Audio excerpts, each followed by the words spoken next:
Charlotte Downey, and I'm from Myrtle Beach.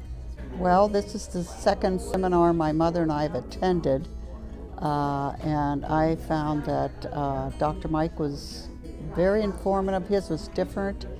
I learned a lot today that I didn't know, and I thought I knew a lot.